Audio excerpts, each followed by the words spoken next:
Seth fala a eterna validade da alma. Jane Roberts. Tradução Luciene Lima. Capítulo 15. Civilizações reencarnacionais, probabilidades e mais sobre o Deus multidimensional.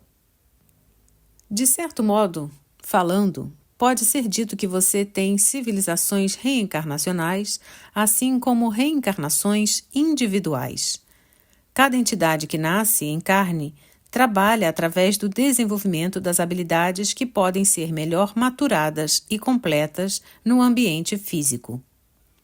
Ela tem a responsabilidade para e pela civilização na qual tem cada existência, pois ela ajuda a formá-la através de seus próprios pensamentos, emoções e ações. Ela aprende a partir do fracasso, bem como a partir do sucesso.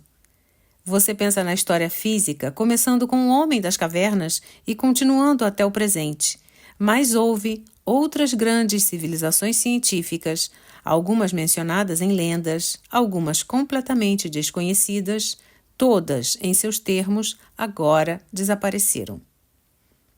A você parece que você tem, talvez, uma única chance como espécie para desenvolver e resolver seus problemas, ou ser destruída por sua própria agressão, por sua própria falta de compreensão e espiritualidade. Como você tem recebido muitas vidas nas quais desenvolve e completa suas habilidades, assim acontece às espécies, nestes termos, dividindo mais do que a linha singular de desenvolvimento histórico com o qual você está familiarizado agora. A estrutura reencarnacional é apenas uma faceta em todo o quadro de probabilidades. Nele você literalmente tem tanto tempo quanto precisa para desenvolver estes potenciais que precisa desenvolver antes de deixar as existências reencarnacionais.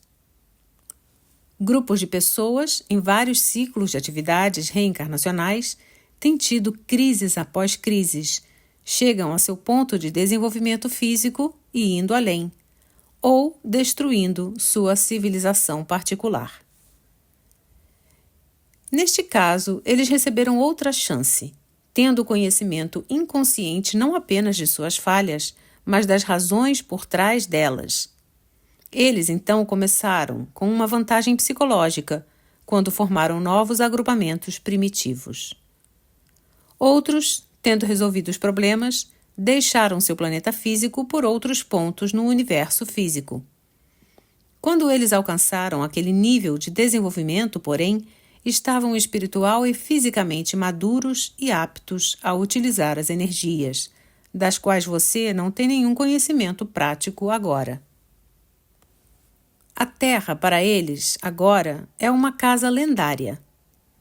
Eles formaram novas raças e espécies que não poderiam mais acomodá-los fisicamente por suas condições atmosféricas. Porém, eles também continuaram no nível reencarnacional tanto quanto habitam a realidade psíquica. Alguns destes, porém, se transmutaram e deixaram o ciclo reencarnacional.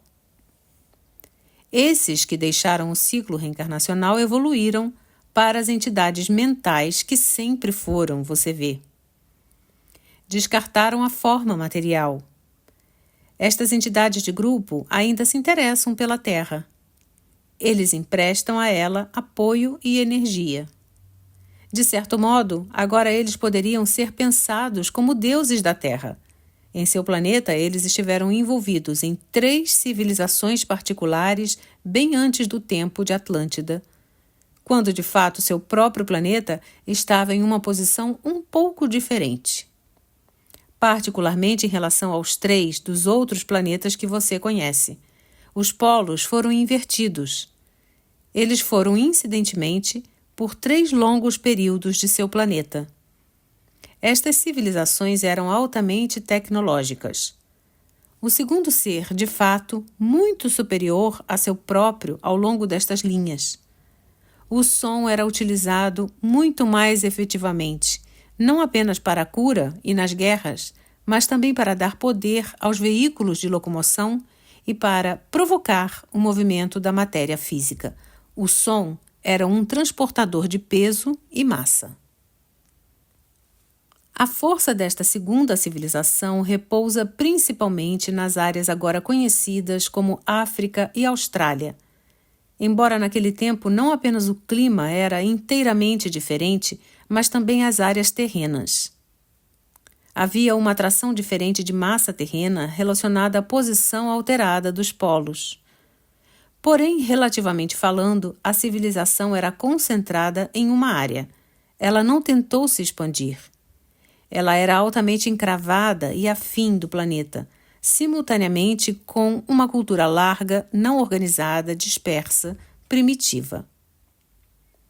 Ela não apenas não fez nenhuma tentativa para civilizar o resto do mundo, mas fez tudo em seu poder, considerável por um longo período de tempo, para impedir tal processo. Os membros desta civilização eram em grande parte um grupo de franjas da próspera civilização anterior, a maioria dos quais decidiram continuar a existência em outras áreas de seu universo físico. Estes, porém, eram particularmente apaixonados pela vida terrestre e também pensavam que poderiam melhorar a última experiência na qual estiveram envolvidos, embora fossem livres para se mover para outras camadas de existência.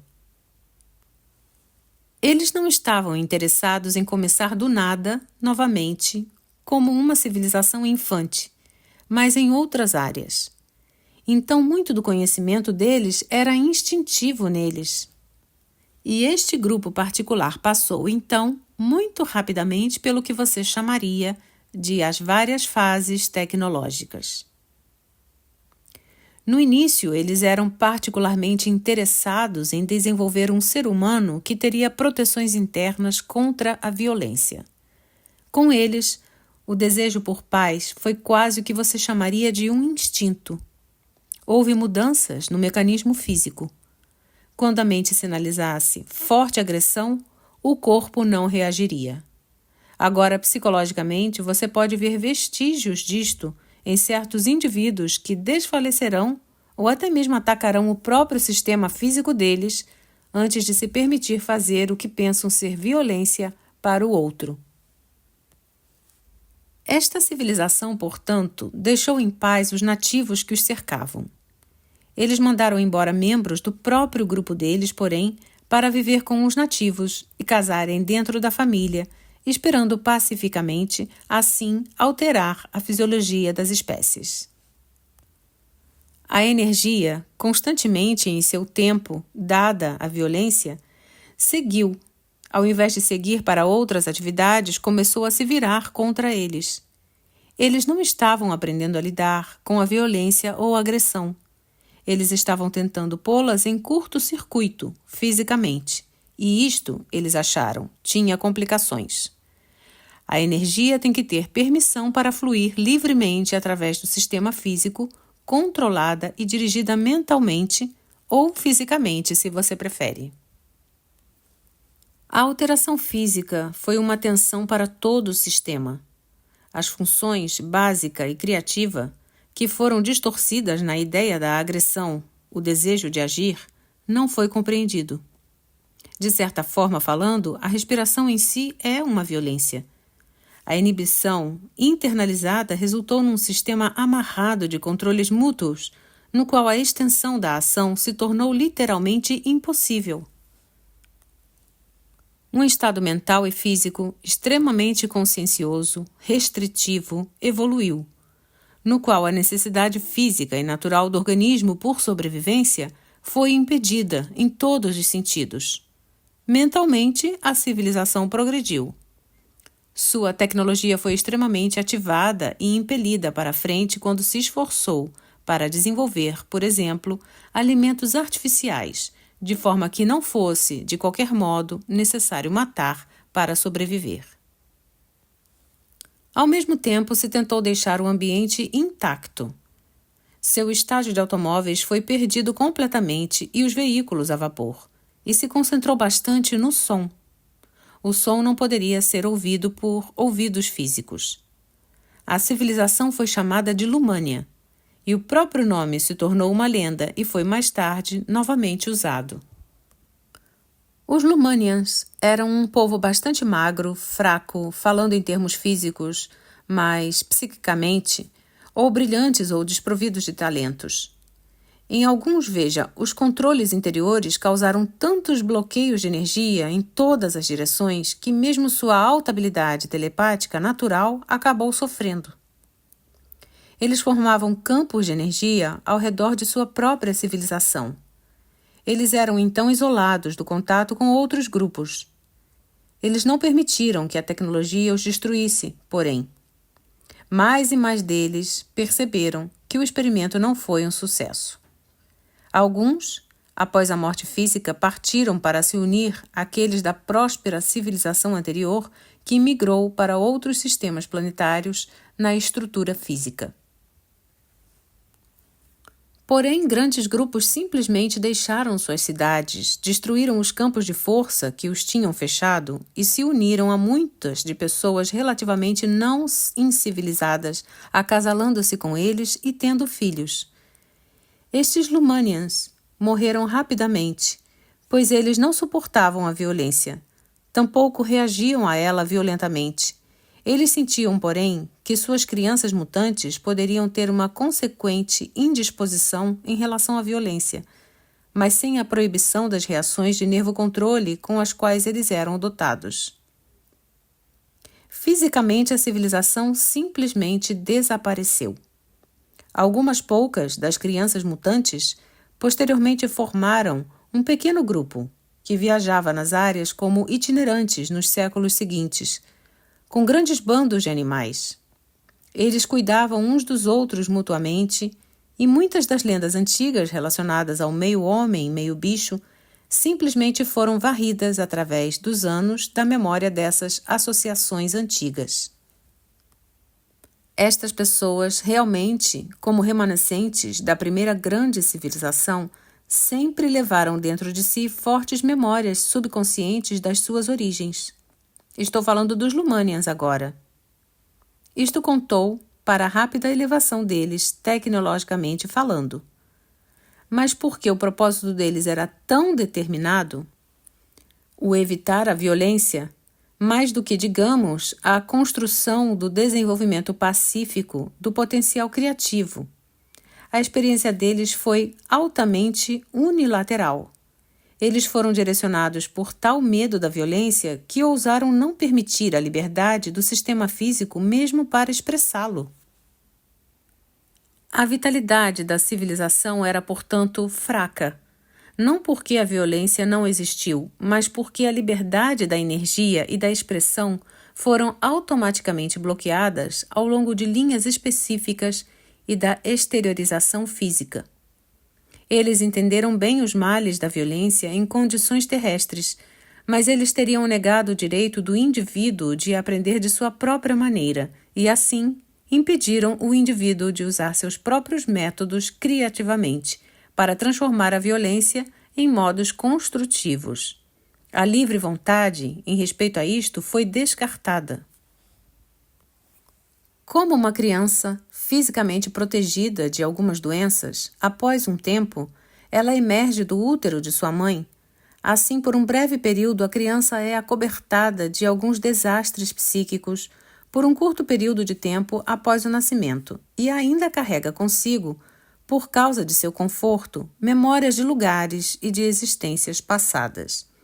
Assim, os Lumanians, por algumas gerações, foram apoiados pelas profundas memórias subconscientes da civilização anterior que partiu. Porém, finalmente, estes começaram a se debilitar. Eles tinham se protegido contra a violência, mas não contra o medo. Eles foram, portanto, sujeitos de todos os medos humanos ordinários, que eram então exagerados, desde que, fisicamente, eles não podiam responder nem mesmo com a natureza da violência. Se atacados, eles tinham que fugir. O princípio de bater e correr não era aplicado. Eles não tinham nenhum recurso. O símbolo de Deus deles era masculino, uma figura fisicamente forte de macho que os poderia proteger desde que eles não se protegessem. Esta figura evoluiu através das eras, assim como suas crenças, e nesta figura eles projetaram as qualidades que eles mesmos não poderiam expressar. A figura se pareceria mais tarde com o velho Jeová, o Deus da ira, que protegia o povo escolhido. Inicialmente, o medo das forças naturais, portanto, era extremamente forte neles por razões determinadas e trouxe um sentimento de separação entre o homem e as forças naturais que o alimentavam. Eles não podiam confiar na terra, já que não tinham a permissão de se proteger contra as forças violentas nela. A vasta tecnologia, a ideia de grande civilização deles eram amplamente subterrâneas. Eles eram, nestes termos, os trogloditas originais, e vieram de suas cidades por cavernas também. Cavernas não eram apenas lugares de proteção, nos quais nativos inábeis se agacham. Frequentemente eram portais das e para as cidades dos Lumanians. Muito após as cidades estarem desertas, os nativos seguintes, incivilizados, encontraram estas cavernas e aberturas. No período que agora você considera como o da Idade da Pedra, os homens que você considera como seus ancestrais, o homem das cavernas, geralmente encontravam abrigo não nas ásperas cavernas naturalmente formadas, mas em canais mecanicamente criados, alcançados atrás delas e em cidades desertas, nas quais uma vez os Lumanians habitaram. Algumas das ferramentas criadas pelos trogloditas eram versões distorcidas daquelas que eles encontraram. Embora a civilização dos Lumanians fosse altamente concentrada, não fizeram nenhuma tentativa para conquistar outros ou se espalhar para qualquer grande extensão territorial. Eles se estabeleceram durante os séculos em postos avançados, dos quais podiam emergir e manter o rastro de outros povos nativos. Estes postos avançados foram construídos subterraneamente. Das cidades originais e grandes estabelecimentos havia, claro, conexões subterrâneas, um sistema de túneis altamente complexo e de bela engenharia. Considerando que era um povo de harmonia estética, os muros eram forrados com pinturas e desenhos. E esculturas também eram exibidas ao longo destas secretas vias internas. Havia vários sistemas escalados, alguns que carregavam as pessoas a pé, alguns que carregavam bens. Porém, não era prático construir tais túneis para muitos postos avançados, os quais eram comunidades razoavelmente pequenas e relativamente autossuficientes. Algumas estavam a uma boa distância das áreas principais de comércio e atividades. Estes postos avançados eram situados em muitas áreas espalhadas, mas havia número bastante grande deles no que agora é a Espanha e os Pirineus. Havia várias razões para isto, uma relacionada à existência de homens do tamanho de gigantes nas áreas montanhosas. Por causa da tímida natureza destes, dos Lumanians, eles não gostavam da existência dos postos avançados, e apenas aos mais bravos e mais confiantes deles eram dadas tais tarefas, que, para começar, eram temporárias. As cavernas, novamente, serviram como portais se abrindo para o externo, e geralmente o que parecia ser a parte de trás de uma caverna era, ao contrário, construído de um material opaco de fora, mas transparente por dentro. Os nativos da área, usando tais cavernas como abrigo natural, consequentemente, podiam ser observados sem perigo. Estas pessoas reagiam a sons que não são audíveis a seus ouvidos. Seu medo peculiar da violência intensificou todos os seus mecanismos a um grau surpreendente. Eles estavam sempre alertas e em guarda. É difícil de explicar isto, mas eles poderiam lançar um pensamento mentalmente ao longo de certas frequências, uma arte altamente distinta, e então traduzir o pensamento a um determinado destino em quaisquer de um dos vários modos, em forma ou cor, por exemplo, ou até mesmo em um certo tipo de imagem. O idioma deles era extremamente discriminador, de maneira que você não o poderia entender simplesmente por causa das gradações em uso frequência e espaçamento, que eram bastante precisos e complexos. Na realidade, a comunicação era um dos pontos mais fortes deles e foi de tal forma desenvolvida a um alto grau simplesmente porque eles temiam a violência tão profundamente e viviam constantemente alertas. Eles se uniram em grandes grupos familiares novamente pela necessidade de proteção. O contato entre crianças e pais era de um nível bastante alto e as crianças eram intensamente incômodas, se fora da vista de seus pais por qualquer sintonia.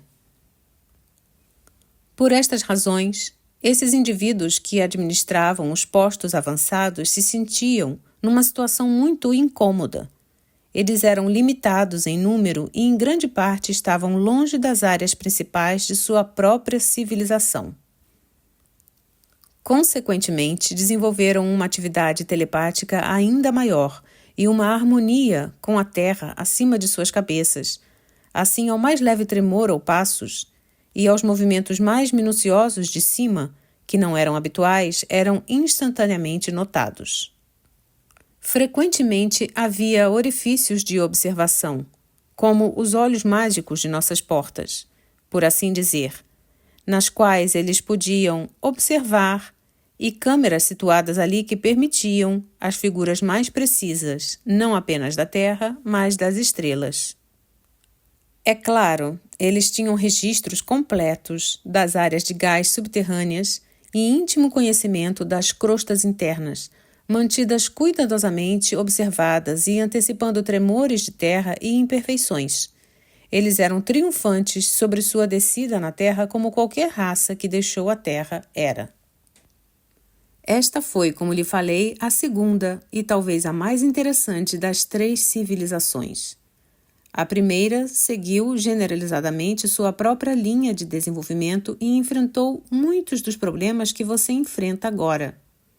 Eles eram amplamente situados no que você chama de Ásia Menor, mas eles foram também expansivos e viajaram para outras áreas. Estes são os povos que mencionei anteriormente, que finalmente partiram para outros planetas, em outras galáxias, e de quem vieram as pessoas da civilização de Lumânia. Antes de discutir a terceira civilização, há alguns poucos pontos que gostaria de trazer a respeito da segunda. Isto tem a ver com a comunicação, como ela foi aplicada a seus desenhos e pinturas, e a que os altamente distintos canais que suas comunicações criativas puderam chegar. De muitas maneiras, a arte deles era altamente superior à sua e não isolada. As várias formas de arte, por exemplo, eram conectadas de um modo que é quase desconhecido a você e porque você é pouco familiarizado com o conceito, será bem difícil de explicar.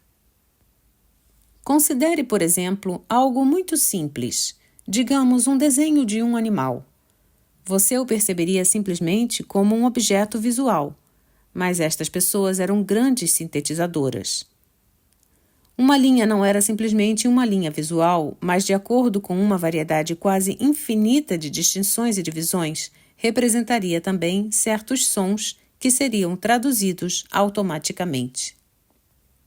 Um observador poderia traduzir os sons automaticamente antes de se aborrecer com a imagem visual se quisesse.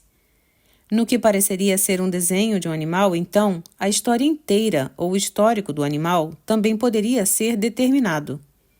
Curvas, ângulos, todas as linhas representadas, ao longo da função obviamente objetiva num desenho, uma série altamente complexa de variações presentes, tonalidade, valor, ou, se preferir, palavras invisíveis.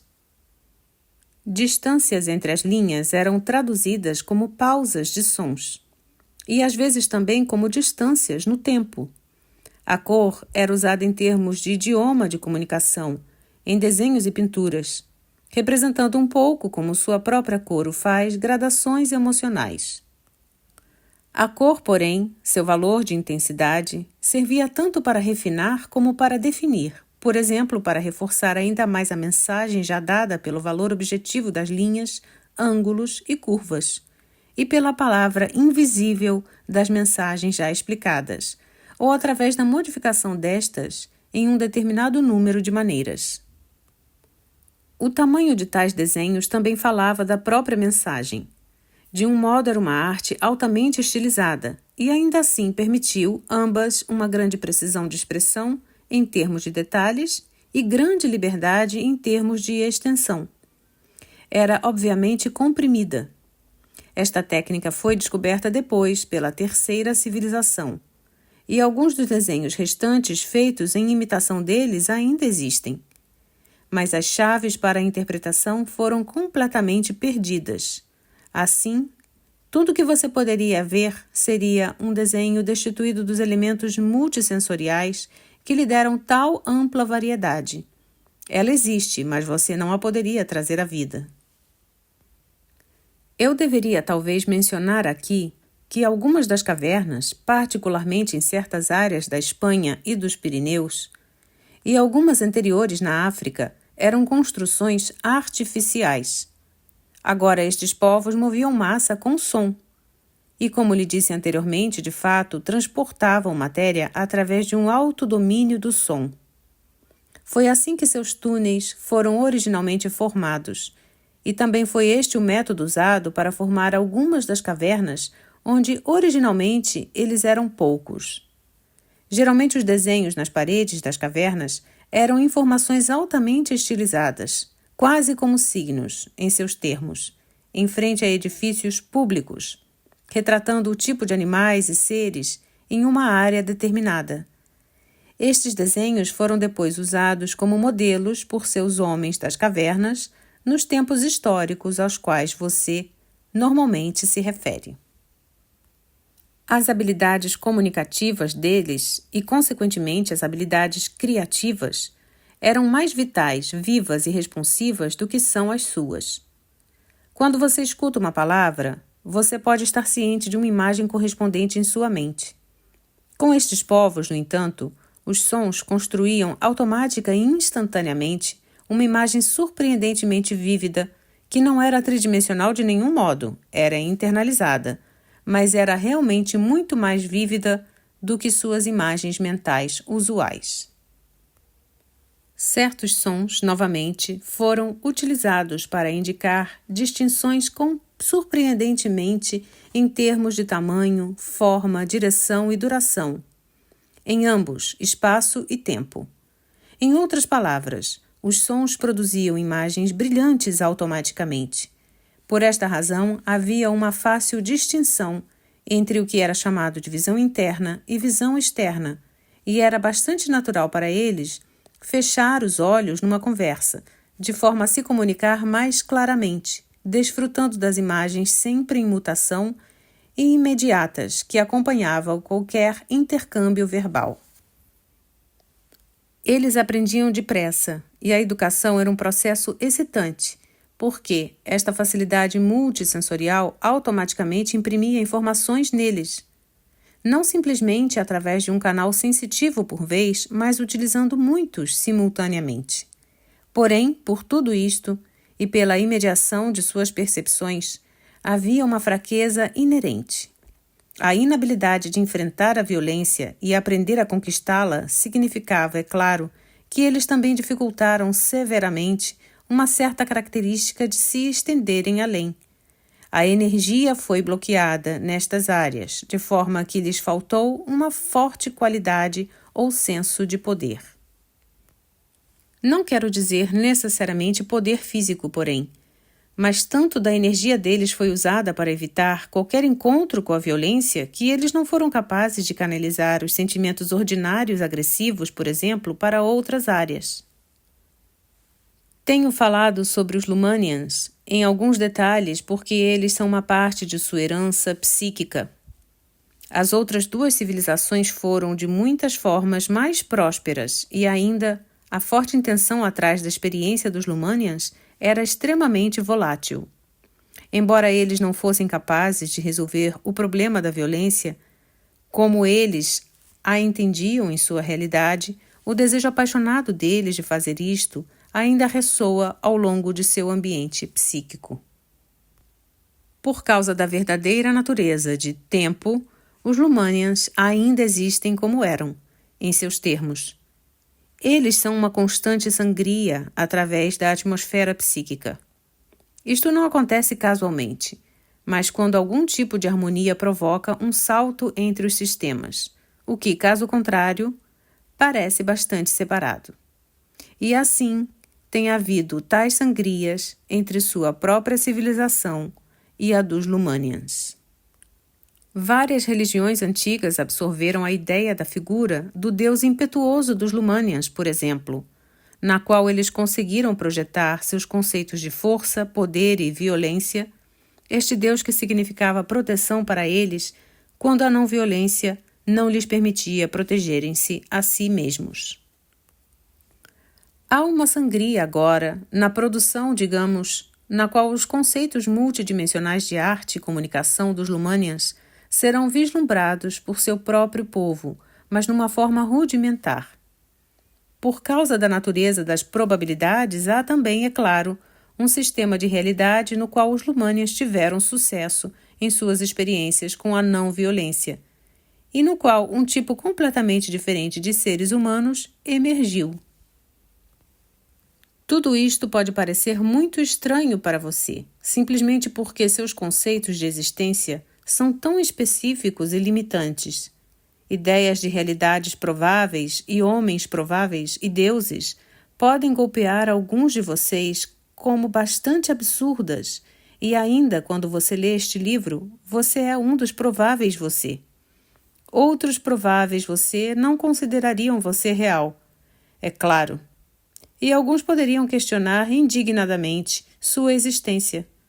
Não obstante, o provável sistema de realidade não é apenas uma questão filosófica. Se você estiver interessado na natureza de sua própria realidade, então isto se torna um assunto altamente pessoal e pertinente.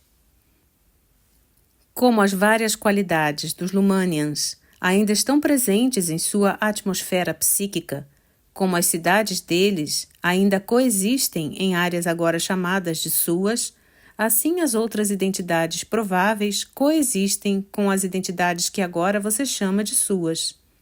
No capítulo seguinte discutiremos você e seus prováveis eus.